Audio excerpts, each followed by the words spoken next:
Southern Italy, early 20th century, around 1918 AD. The war in Europe was ending, but in the mountains of Gargano, another battle was being fought in silence. The stone friary of San Giovanni Rotondo stood against the wind like an old sentinel.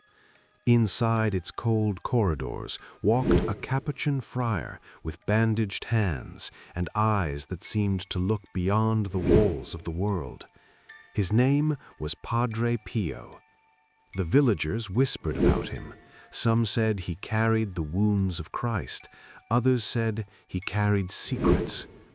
At dusk, when the bells stopped ringing and the last confessions were heard, Padre Pio would often be found in the chapel, alone, his fingers moving slowly across a string of dark wooden beads, the Rosary. To many, it was a simple devotion, repetitive prayers murmured into the night, but to him, it was a battlefield weapon.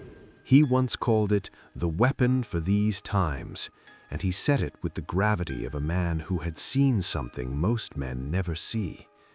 In the dim candlelight, the friar's lips moved silently.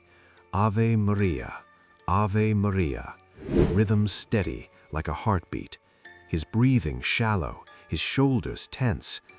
Outside, the wind struck the monastery walls. Inside, something unseen stirred. Those closest to him noticed changes during these moments. His face would pale. Sometimes tears would stream down his cheeks without warning. Other times his jaw tightened as though he were resisting something invisible pressing against him. One evening, a young friar dared to ask him, "Father, why do you pray the Rosary so many times each day?"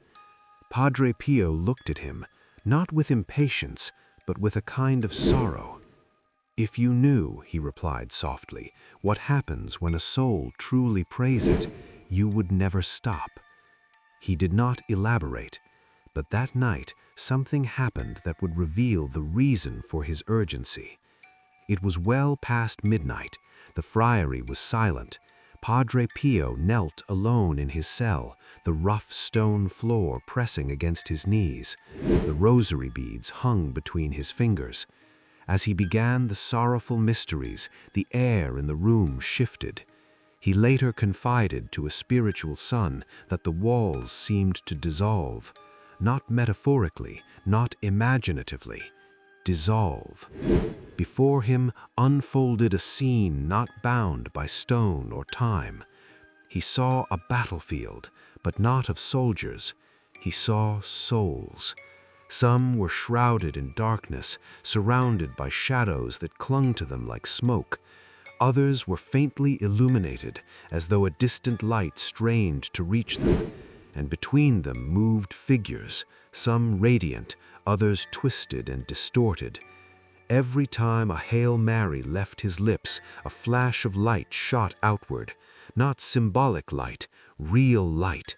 He watched as one soul, nearly engulfed in shadow, was suddenly shielded by a luminous veil the moment the prayer was spoken.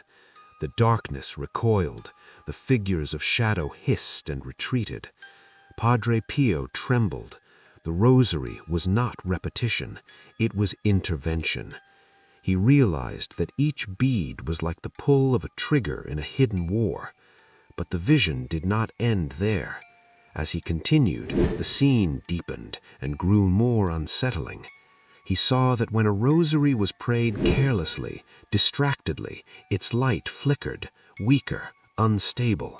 The shadows were slower to retreat.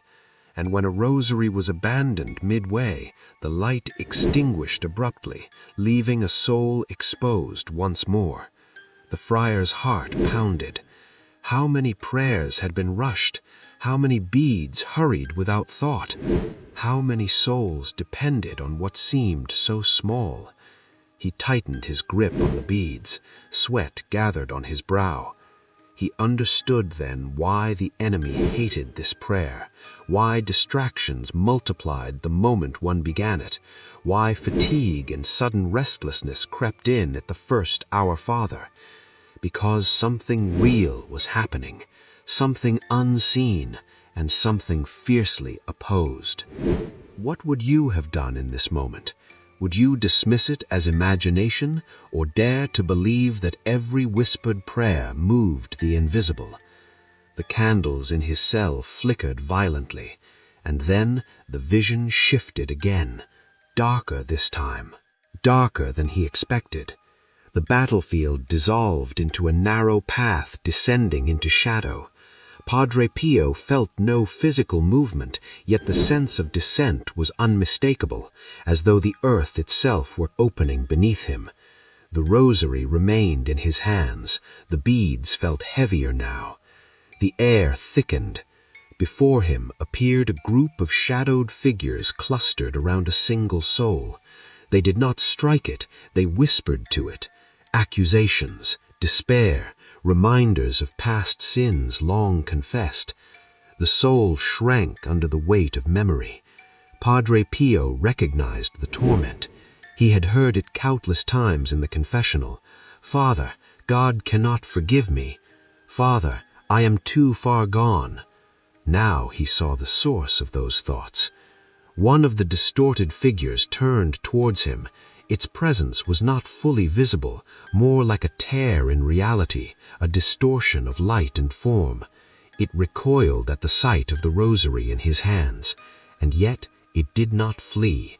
Instead, it seemed to wait. Padre Pio understood. The rosary had to be prayed with intention. He began another decade, slowly, deliberately, each word clear, each mystery contemplated. The agony in the garden.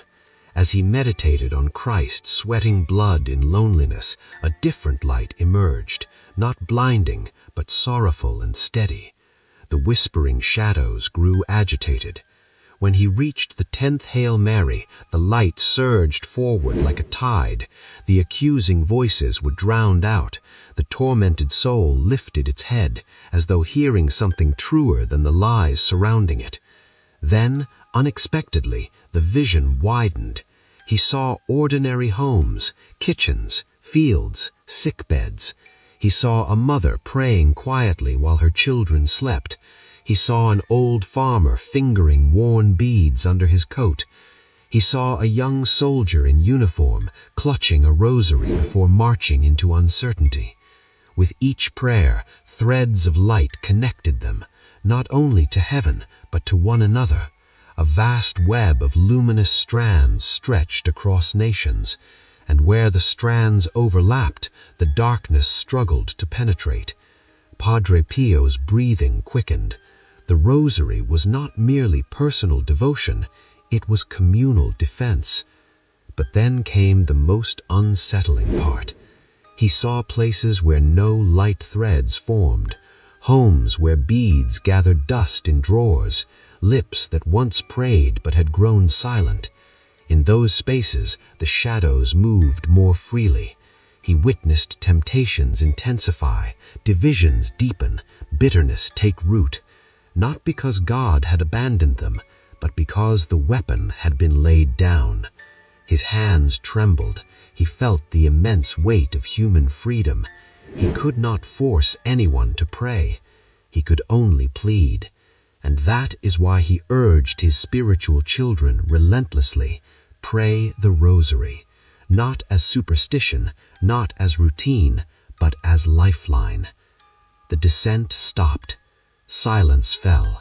Then a final revelation approached, quieter than the rest, but far more personal.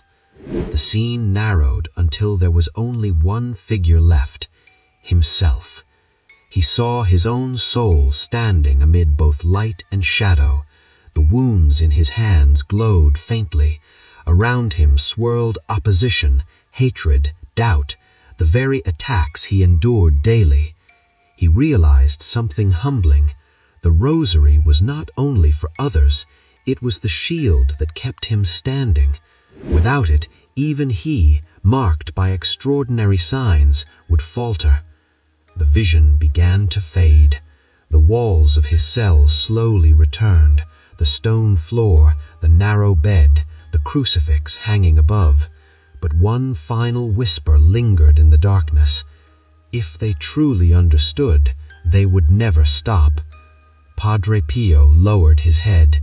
He was exhausted, yet he began another rosary before dawn. Could you face this truth yourself? That something so small in your hands might hold consequences far beyond what your eyes can see? The first light of morning touched the monastery window, and with it came a quiet resolution that would shape his rest of life.